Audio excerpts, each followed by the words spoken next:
교회 창립 감사주일을 맞으면서 어떤 말씀으로 여러분과 교제를 나눌까 기도하던 중에 요한복음 20장 말씀이 생각이 났습니다.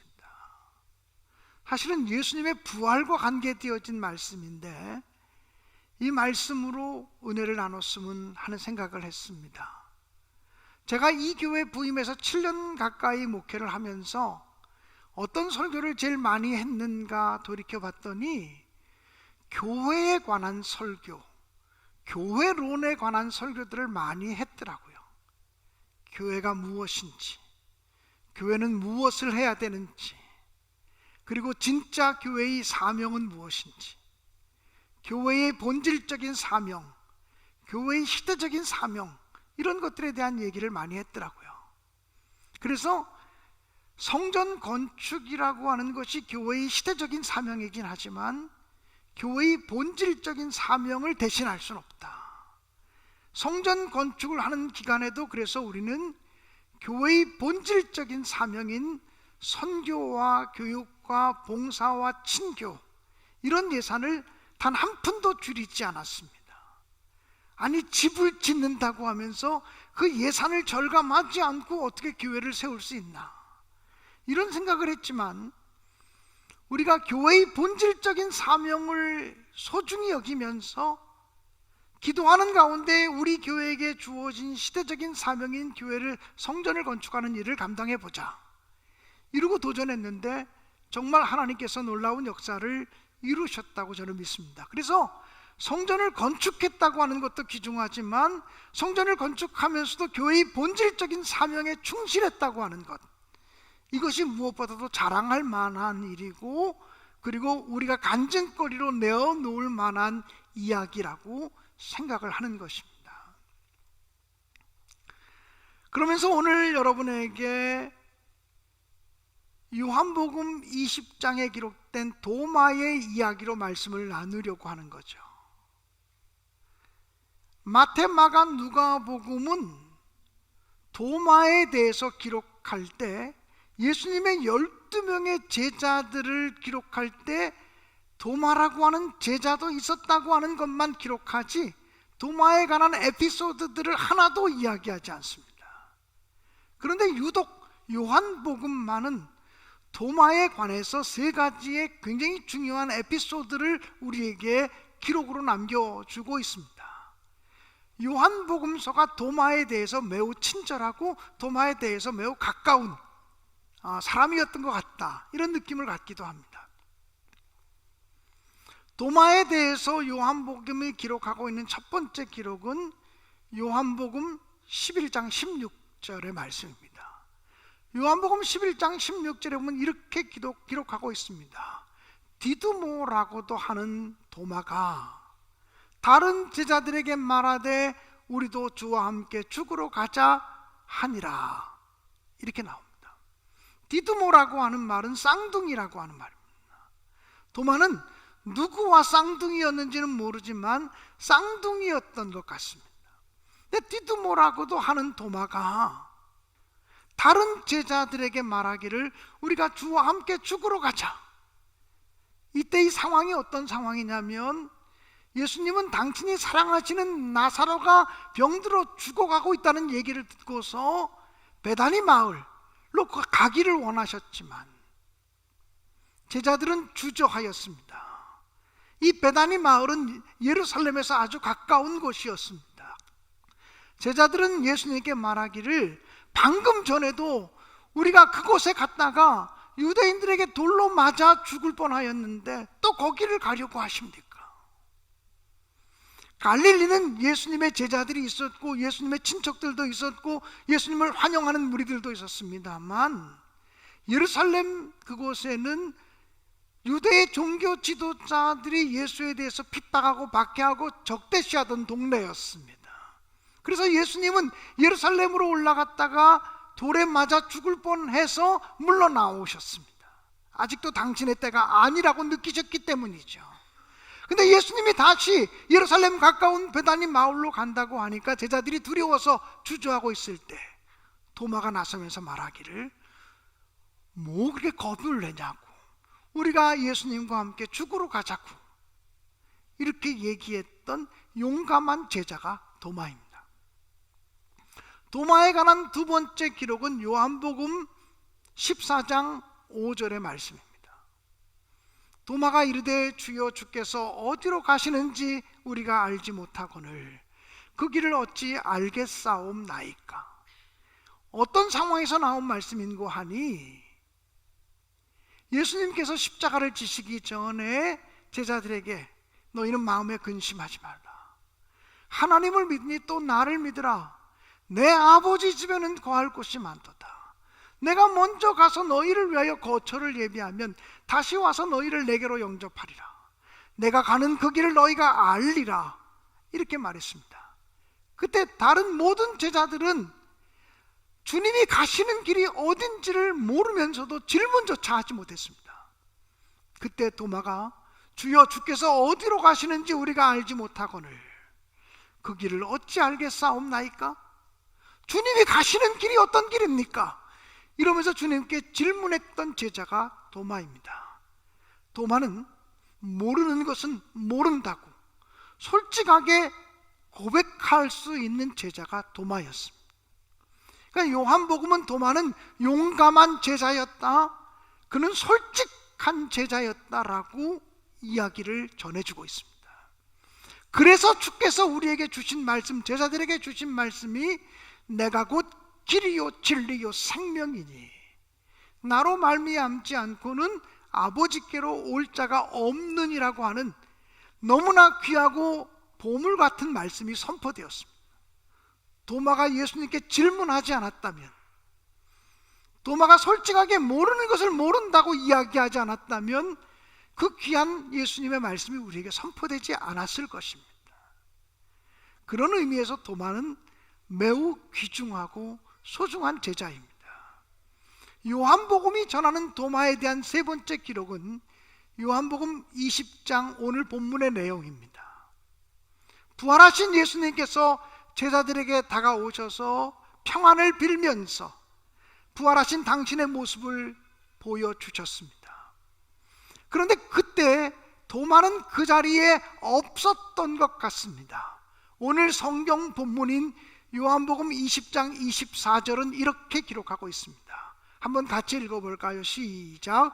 12 제자 중에 하나로서 디두모라 불리는 도마는 예수께서 오셨을 때에 함께 있지 아니한지라. 왜 도마가 예수님의 11명의 제자들과 함께 있지 않았는지 성경은 기록하지 않습니다. 아마 다른 제자들보다도 더 깊은 절망감에 빠졌는지, 깊은 우울증에 빠졌는지 도마는 제자들과 함께 있지 않았습니다. 도마가 함께 있지 않는 그 자리에 예수님이 찾아와서 당신의 부활하신 모습을 보여줄 때 도마는 그것을 보지 못했습니다. 다른 제자들이 오늘 본문 25절에 보면 이렇게 증언합니다. 한번 또 같이 읽어볼까요? 시작. 다른 제자들이 그에게 이르되 우리가 주를 보았노라 하니 도마가 이르되 내가 그의 손에 못자국을 보며 내 손가락을 그 못자국에 넣으며 내 손을 그 옆구리에 넣어보지 않고는 믿지 아니하겠노라 하니라. 부활하신 예수를 먼저 만났던 제자들이 도마에게 우리가 부활하신 주님을 보았다. 그랬더니 도마가 하는 말이 그거 믿을 수 없다. 내가 예수님의 손에 못자국을 보고 옆구리에 창자국을 보고 내 손으로 그 못자국을 만져보고 내 손으로 옆구리에 창자국에 손을 넣어보지 않고서는 나는 믿지 아니하겠노라, 이렇게 말합니다.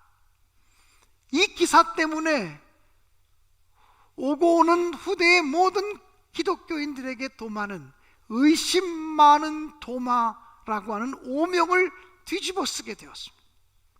그 전에 용감했던 도마, 그 전에 솔직하고 진실했던 도마의 모습은 온데간데 없이 사라지고 그저 의심 많은 제자라고 하는 이름을 뒤집어 쓰게 됩니다.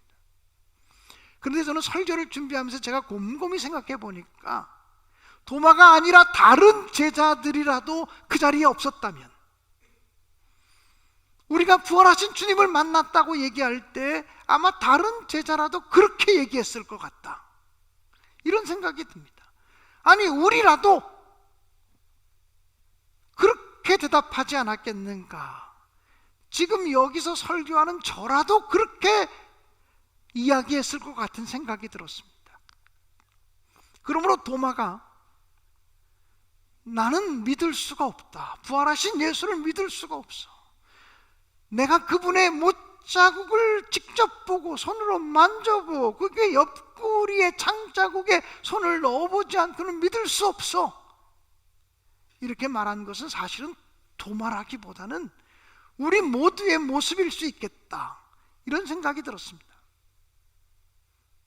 사랑하는 여러분, 그런데 주님께서 이번에는 도마가 제자들과 함께 있을 때에 그 자리에 찾아오셨습니다. 그리고는 그들에게 너희에게 평화가 있기를, 평화를 빌고 나서 도마를 바라보시면서 말씀하십니다.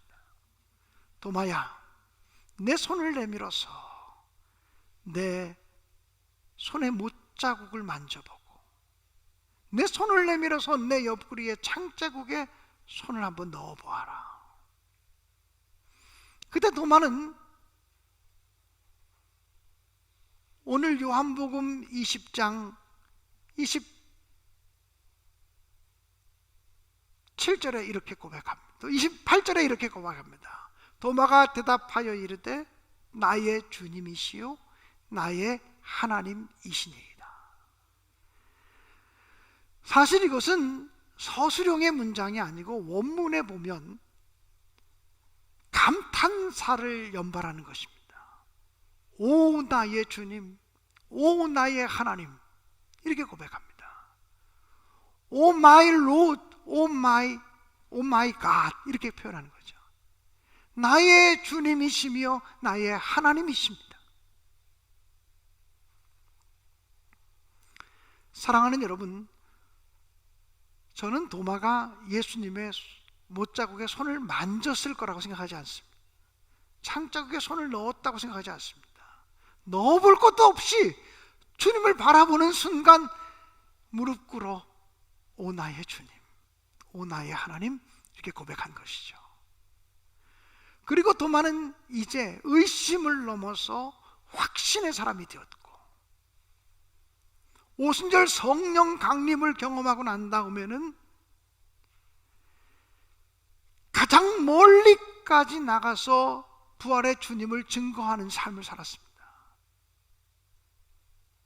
유세비우스라고 하는 역사학자의 견해에 의하면 도마가 가장 멀리까지 가서 복음을 전했고, 또 다른 기독교 전승에 의하면 도마는 인도까지 가서 복음을 증거하다가 순교하였다고 합니다. 도마는 한순간이라도 주님을 온전히 신뢰하지 못하고 부활의 주님을 온전히 의지하지 못하고 의심했던 자신의 부끄러움을 회개하는 마음으로 부활의 주님을 확인하고 확신한 다음에는 자신의 남아있는 삶을 가장 치열하게, 가장 최선을 다해서 부활의 주님을 증거하며 헌신하는 삶을 살았다라고 하는 말입니다. 주님께서는 의심하는 도마를 호되게 야단치시지 않으셨습니다. 오히려 그를 찾아오셔서 다시 한번 만나 주셨습니다. 오늘 주님께서 부활하신 주님을 의심하고 있는 성도들이 있다면 개별적으로 찾아오셔서 만나 주시고 당신의 부활하신 주님의 모습을 보여주시기를 주님의 이름으로 간절히 축복합니다. 그리고 우리 신내교회가 의심을 넘어 확신으로 나아가는 교회, 그리고 내가 확신한 복음을 누구보다 치열하게 최선을 다해서 증거하는 교회로 우뚝 세워질 수 있기를 주님의 이름으로 간절히 축복합니다. 도마는 주님을 만나는 순간 나의 주, 나의 하나님이라고 고백했습니다. 이것은 기독교 신앙의 핵심입니다. 그 이전에 베드로 사도도 가이사랴 빌립보에서 주는 그리스도시요 살아계신 하나님의 아들이십니다라고 고백하였습니다. 오늘 저와 여러분이, 또 우리 신내교회 믿음의 공동체가 예수 그리스도를 나의 주로, 나의 하나님으로 고백하는 놀라운 역사가 있게 되어지기를 주님의 이름으로 축복합니다. 그냥 위대하신 선생, 위대한 인류의 스승, 4대 성인 중에 한 사람, 이렇게 고백하는 것이 아니라 그분은 나의 주님이시고 그분은 나의 하나님이십니다. 그분은 전능하신 하나님이십니다. 고백하는 놀라운 역사가 있게 되어지기를 주님의 이름으로 축원하고, 우리 교회가 예수 그리스도를 나의 주님으로, 전능하신 하나님으로 고백하고 선포하는 복음적인 교회로 우뚝 세워질 수 있기를 주님의 이름으로 간절히 축원합니다. 사랑하는 여러분, 지금은 은퇴하셨지만 예전에 한국교회에 지대한 영향력을 끼치며 목회했던 이재철 목사라고 하는 분이 있습니다. 최근에 싱 어게인이라고 하는 그 프로그램에서 1등을 했던 이승윤이라고 하는 그 친구의 아버지가 되시는 목사님이십니다. 이 이재철 목사님이 주님의 교회를 담임하실 때 신앙 부흥회를 열면서 매일 다른 강사들을 모셨습니다. 근데 그 중에 한 분이 어떤 분이었냐면 예수 믿지 않는 사람을 강사로 모셨습니다. 기독교인이 아닌 사람을 강사로 모셔서 그분에게 강의를 맡겨서, 그때 강의하신 분이 지금은 기독교인이 되셨지만 그 당시는 기독교인이 아니었던 이어령 박사입니다. 문체부 장관을 지내셨던 이어령 박사님이 강사로 오셨어요. 그분에게 주어진 주제는 뭐냐면 교회 밖에서 보는 교회였습니다. 교회 바깥에 있는 사람들이 교회를 어떻게 보는지, 교회 바깥에 있는 사람들이 기독교인들을 어떻게 보는지에 대해서 강연해 달라, 이렇게 부탁을 했습니다. 그때 이어령 박사가 오셔서 그 주님의 교회에서 이런 얘기를 했습니다. 자기는 성경책을 참 많이 읽는 사람이라고, 아직 교회를 다니지는 않지만 자기가 제일 가까이 두고 늘 읽는 책이 성경책이라고 이야기하셨습니다.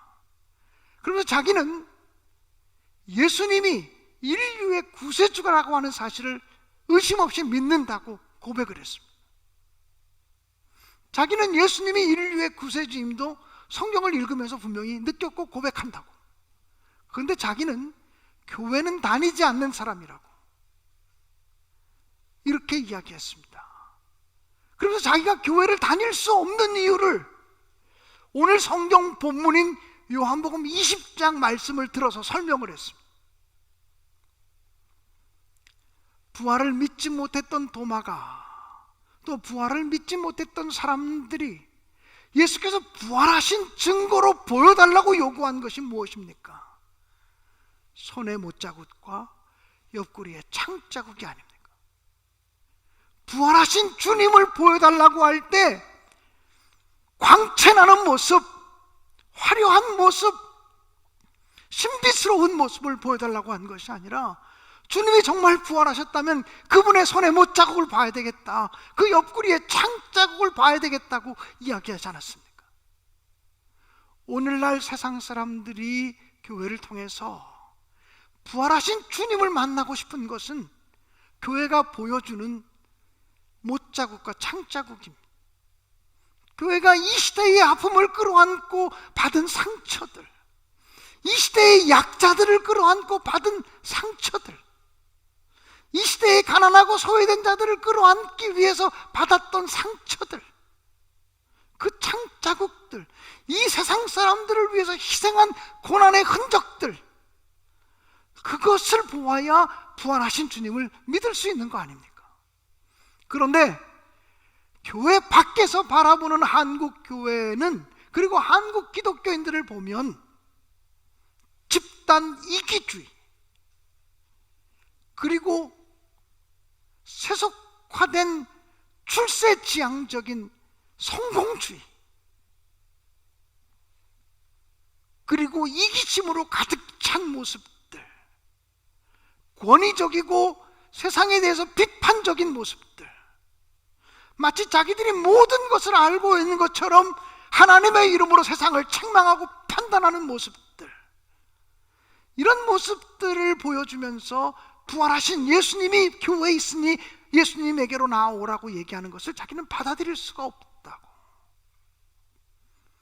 교회가 부활하신 예수님을 보여주려면 세상 때문에 받은 상처와 아픔을 보여줘야 되지 않냐고.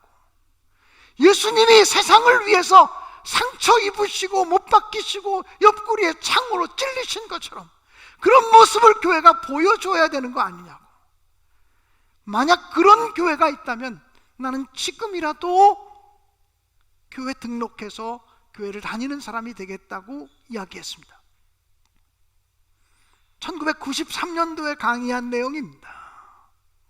그 당시만 해도 이어령 씨는 예수 안 믿는 사람이었어요.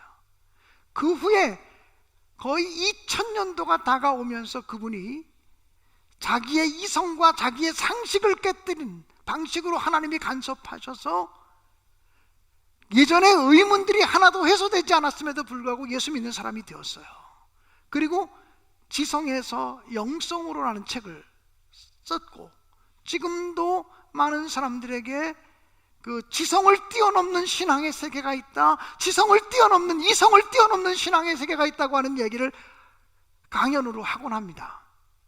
그러나 93년도 불신자이고 아직 교인이 아니었을 때 그분이 지성인으로서 교회를 바라보며 한국 교회를 바라보며 일갈했던 메시지는 우리가 지금 귀담아 들어야 되는 메시지라고 생각이 됩니다. 아무리 우리끼리 예수께서 부활하셨다, 예수께서 부활 승천하셨다, 예수의 부활 생명력이 놀랍다고 얘기해도 세상 사람들은 믿지 않습니다. 우리가 부활하신 주님을 증언할 수 있는 방법은 십자가의 고난을 보여주는 것입니다.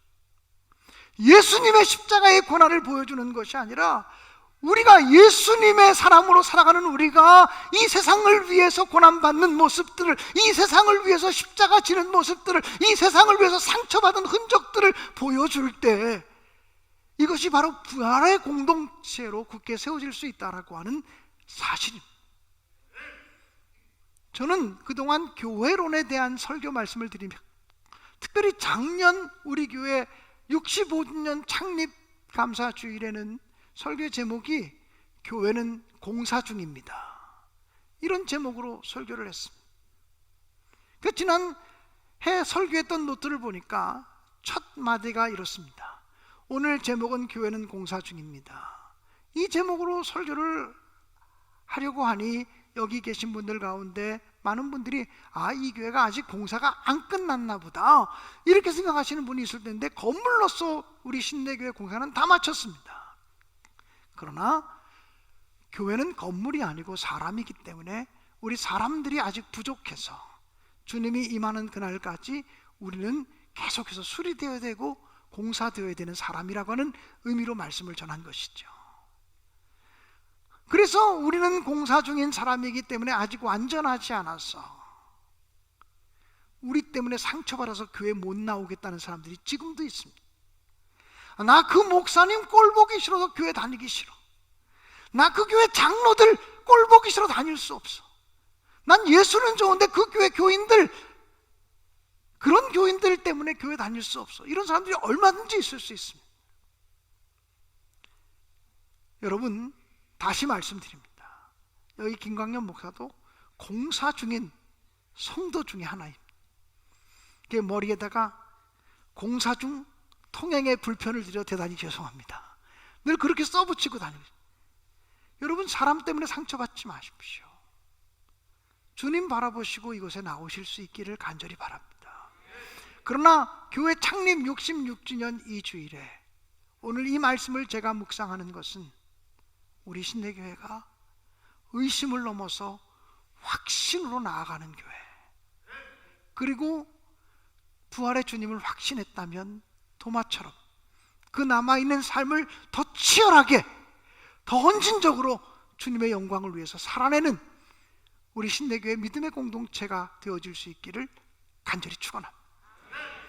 또 정말 우리가 부활하신 주님을 경험한 사람이라면 예수님을 나의 주, 나의 하나님으로 담대히 고백할 수 있기를 간절히 기원합니다. 뿐만 아니라 우리가 부활하신 주님을 세상에 보여줄 때 부활의 영광의 광채가 아니라 십자가에 못 박힌 흔적, 옆구리에 창자국을 보여주어야 한다고 하는 사실을 기억하면서 세상을 위해서 고난받는 교회의 모습을 통해서 부활의 주님을 담대하게 증언해내는 부활 공동체, 생명의 공동체로 우뚝 세워질 수 있기를 간절히 기원합니다. 어떻게 보면 우리는 모두가 도마 같은 사람들입니다. 도마같이 의심 많고, 그래서 주님께서는 후대에 예수 믿을 사람들을 위해서 이런 말씀도 남겨주셨습니다. 너희는 나를 본고로 믿느냐? 나를 보지 않고서 믿는 자는 더욱더 복되도다. 우리가 정말 부활의 주님을 온전히 신뢰하고 확신할 수만 있다면 우리가 12명의 제자들보다 복된 사람입니다. 우리가 도마보다도 훨씬 복된 사람입니다. 왜냐하면 우리는 눈으로 보지 않고서도 부활의 주님을 확신하고 부활신앙을 가지고 살아갈 수만 있다면 이것이 정말 하나님께는 영광이 되어질 줄로 믿습니다. 우리는 교회입니다. 우리는 주님의 백성입니다. 우리가 부족하지만 주님의 크신 이름을 찬양할 수 있기를 간절히 기원합니다. 우리 부족한 우리들을 통해서 교회를 세우시고 이 땅을 고쳐주시기를 간절히 기원합니다. 우리는 성전을 건축하는 동안 이 찬양을 너무나 많이 불렀습니다. 교회를 세우시고 이 땅 고쳐주옵소서. 우리는 부족하지만, 우리는 연약하지만, 우리는 정말 너무나 모자란 모습을 보이고 있지만, 우리 때문에 교회는 늘 불완전하지만 그래도 주여, 저희들을 통해서 주님의 교회를 세워주시고 이 교회를 통해서 세상을 치유해달라고, 이 땅을 고쳐주십시오. 주님 나라가 임하게 해달라고 오늘 결단하며 찬양 드릴 수 있기를 주님의 이름으로 축복합니다. 우리는 주의 백성이 오니 찬양하겠습니다.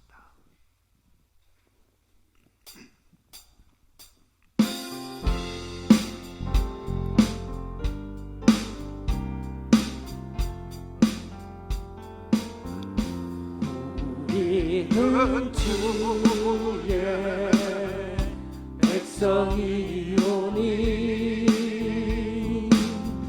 주의 그 이름 선포합니다. 이곳 어두운 세상에 빛으로 부르셨네.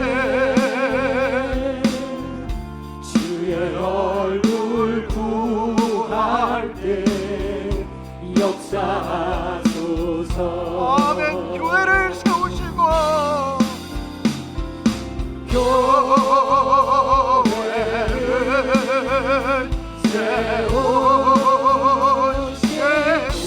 세우시고 이 땅 고쳐주소서.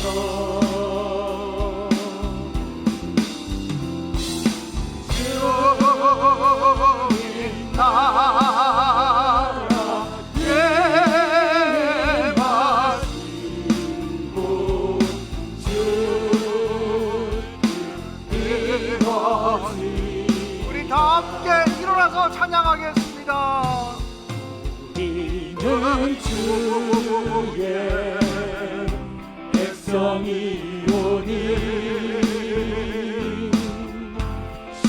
주의 그 이름 선포합니다.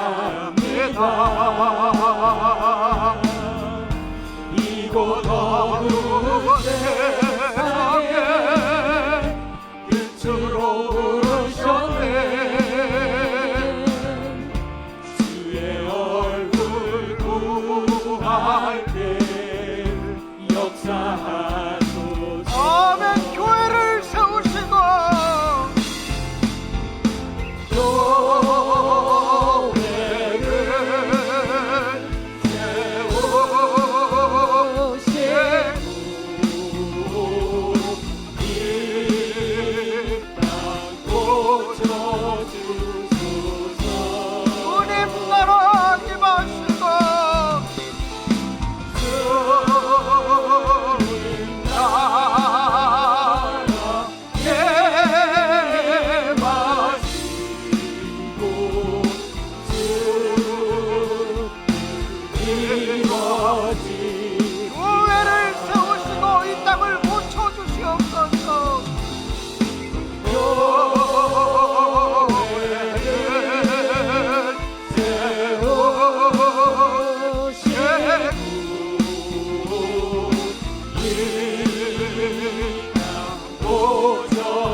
주님 나라에